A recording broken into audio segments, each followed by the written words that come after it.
তুফান মানুষ নয়, আবার তুফান পশুও নয়। হ্যালো ভিউয়ার্স, তুফান বো কলকাতা। বাংলাদেশের সুপারস্টার শাকিব খান আজকের ভিডিওর মাধ্যমে জানতে পারবেন কলকাতায় কত টাকা আয় করলো শাকিব খানের তুফান। তো ভিউয়ার্স, বিস্তারিত জানতে পুরো ভিডিওটি না টেনে পুরোপুরি দেখবেন।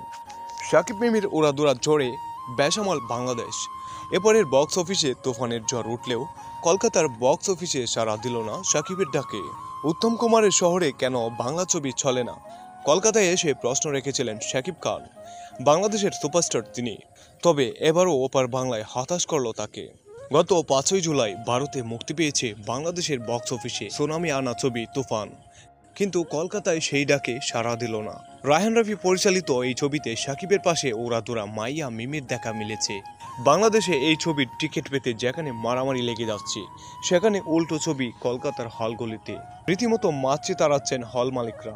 শুধু বাংলাদেশ নয়, Dubai, Bahrain, Australia, America, Canada, Singapore সহ বেশ কিছু দেশ যেখানে বাংলাদেশিরা ছড়িয়ে ছিটিয়ে রয়েছেন, সেখানে ভালো প্রতিক্রিয়া এই ছবি নিয়ে। তবে ব্যতিক্রম পশ্চিমবঙ্গ।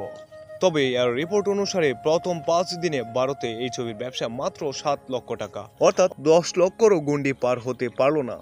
তো ভিউয়ার্স, আজকে এই পর্যন্তই। যদি ভিডিওটি ভালো লাগে তো অবশ্যই চ্যানেলটি সাবস্ক্রাইব এবং লাইক দিয়ে রাখবেন। ধন্যবাদ।